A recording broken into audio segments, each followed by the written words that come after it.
Hey everyone, welcome to NBA Breakdown Nation, where we dive deep into the most thrilling moments, strategies, and stories of the NBA. Don't miss out. Hit that subscribe button and turn on notifications so you never miss a play. Let's get started. From Waterboy to Superstar Agent and then to Team General Manager, the rise of Rob Pelinka. Rob Pelinka, a graduate of the renowned basketball school, the University of Michigan, is best known for its Fab Five, which includes Chris Webber, the #1 draft pick in 1993, Juwan Howard, and Jalen Rose, who played alongside Reggie Miller. At that time, Pelinka was just a minor role behind the Fab Five. Although he made it to the NCAA Finals 3 times, he averaged only 2 points and 2 rebounds per game, with average talent, and ultimately did not make it into the NBA. Most players of this caliber usually have only 2 choices, either to seek opportunities in overseas leagues or to change careers. However, Pelinka was different. During his college years, in addition to playing basketball, he earned dual doctorates in law and economics and obtained his law license at the age of 27. He was then spotted by Arn Tellem, the head of SFX, who is now the vice president of the Detroit Pistons.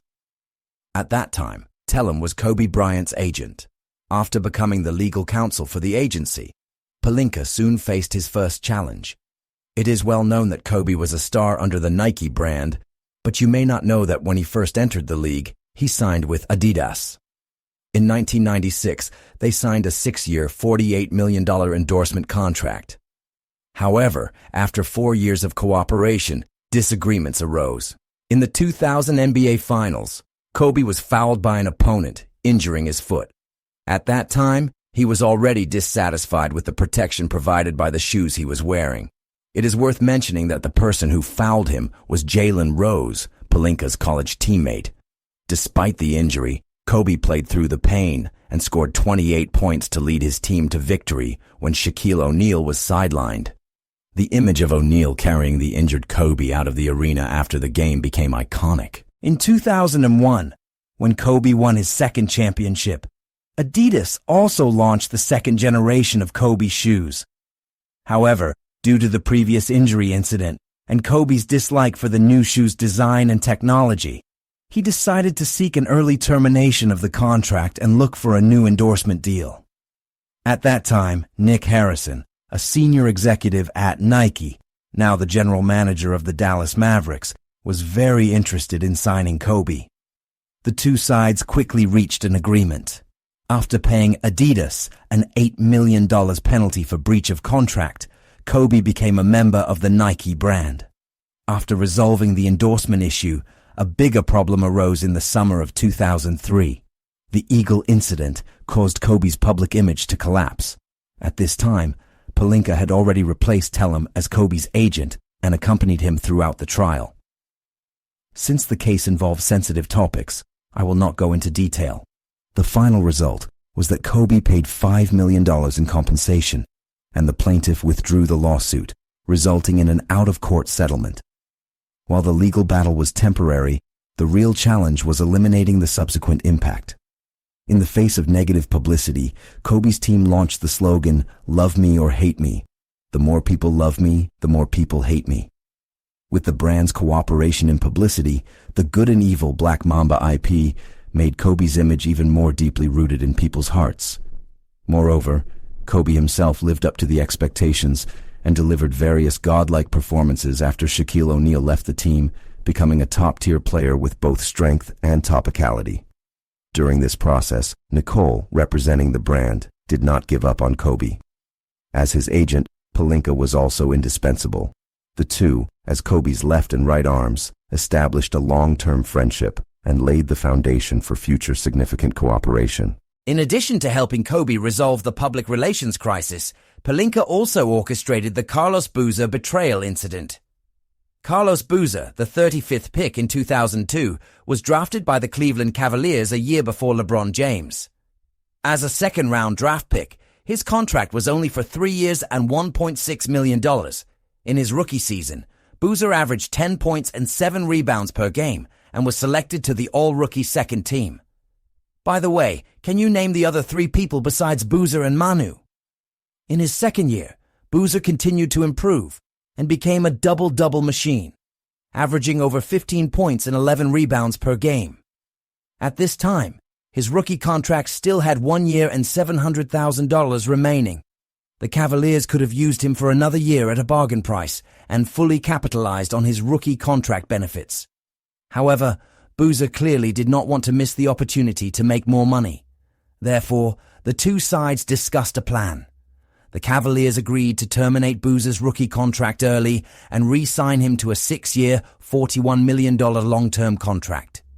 Little did they know that after Boozer regained his free agency, he secretly negotiated with the Utah Jazz. When Salt Lake City offered a higher bid of 6 years and $68 million, Boozer immediately tore up the verbal agreement and joined the Jazz. Behind all this was Boozer's agent, Pelinka. Although the means were not very honorable, he indeed secured the best solution for his client. Leveraging his advantage as Kobe's agent, Pelinka quickly founded his own agency, Landmark. Both James Harden and Andre Iguodala were once clients of Pelinka. When Harden first entered the league, he was endorsed by Nike. Later, Pelinka felt that there were too many stars under Nike, which was not conducive to Harden's development. He persuaded Harden to switch to Adidas. In 2015, taking advantage of Derrick Rose's injury and the lack of a leader under Adidas, Pelinka secured a $200 million endorsement contract for Harden over 13 years. This was the second largest contract in the history of Adidas, only behind Lionel Messi. In 2007, Iguodala, who was still playing for the Philadelphia 76ers, delivered a performance of 18 points, 5 rebounds, and 5 assists per game after Allen Iverson left the team. At that time, the 76ers only wanted to offer him a 5-year, $57 million contract. Pelinka decisively rejected it and let Iguodala test the free market. Due to the precedent set by Boozer, the 76ers had no choice but to raise their offer to 6 years and $80 million.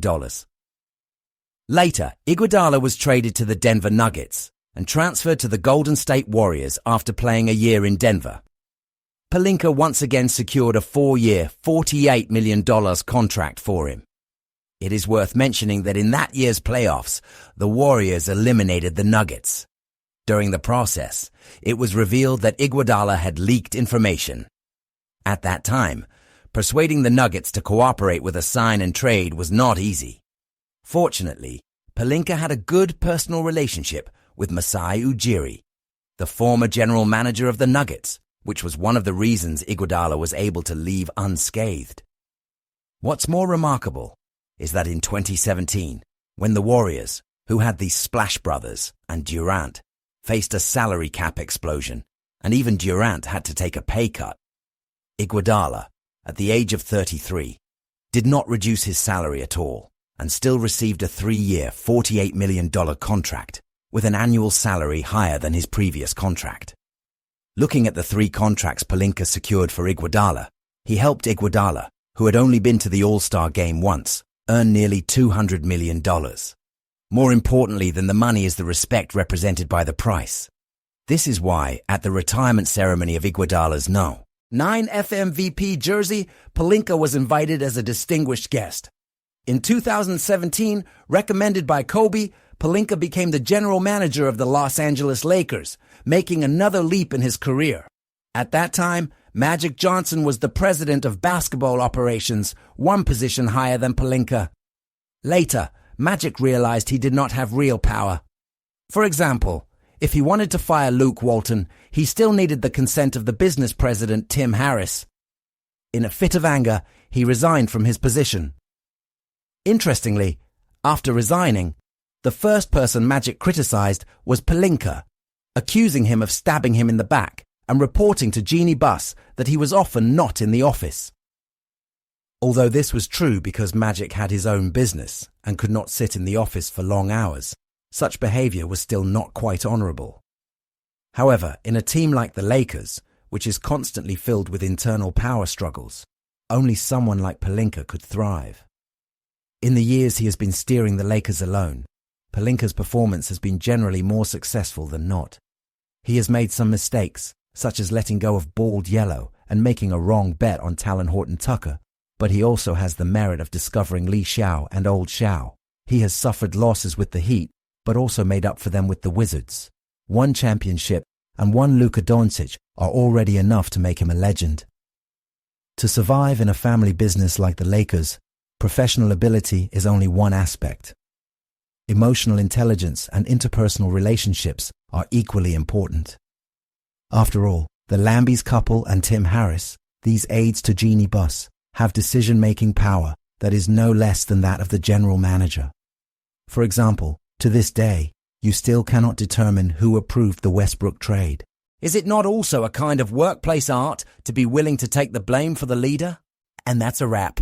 Thanks for joining us on NBA Breakdown Nation. We hope you enjoyed this breakdown and learned something new. Remember to like, comment, and share this video with your fellow NBA fans. If you haven't already, be sure to subscribe to our channel and turn on notifications so you never miss an episode.